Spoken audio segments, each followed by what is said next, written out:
All right, this is Eric, and so I've just been kind of knocking away at this thing, just cleaning it up. Actually, the floors inside were a little bit more dirty than I thought, taking more time, but I went ahead and scrubbed the outside of the body down real quick, and got the AC running. As you can see, you can hear it going. It's very quiet, actually, compared to every AC on any motorhome RV that I've seen. So it's pretty clean. It's you know, it's 23 years old. It shows it in a lot of ways. Let me just go over this thing with you guys real fast so you know. But it's definitely its age, you know. You can shine something up the best you can, but at some point it's cover up, you know. And I just clean it as best I can. I haven't really gotten to any of this exterior cosmetics at all. If you look under the rig, you'll see that the frame is just really nice looking. It's obviously straight. It's never been what's the word, welded on or cut or anything, and there's no damage under here. Some wires hanging a little too low. Some zip ties definitely need to go into play here, but you know, the tires look good. Everything under this guy looks really good, and the metal steel just looks really good. Even that axle, for how old this is, you would think that axle would have a lot more rust on it. It just has very light surface rust. The springs too, I mean, those are just I've seen a lot of work trucks in Arizona here with springs that look terrible. Those look really nice for 20 however many years old. So, but as you can see on the I lost my breath, I'm just tired running around here. The trim, around the trim of the camper is where you're gonna see blemishes on this guy. Missing one of the covers here. I'm pretty sure I have an orange cover. I don't have the factory one. It's a replacement.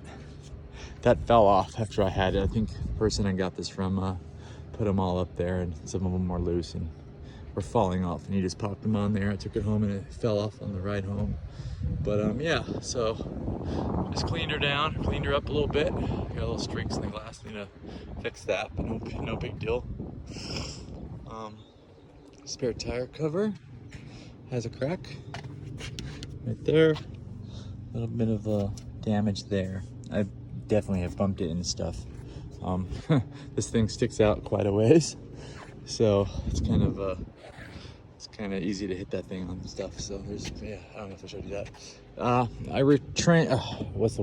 retained the factory taillights. I was gonna put aftermarket ones on, but I don't know why I left those, just to keep it original for a minute, but I definitely added that, and that. So at nighttime, obviously those are really bright, and there's LEDs in both of these. So these are at the end of their day, so they need to go. Definitely.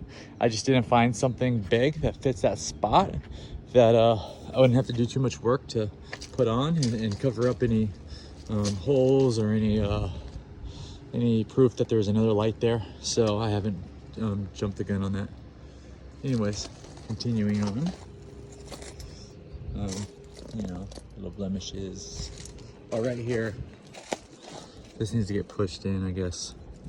It's just sticking out a little bit. I just, that's recent actually. That hasn't been there long. Ugh, didn't do the best cleaning the window, but I'll go over that real fast. Got a lot of stuff in there still, gotta pull out. Just working on the floors.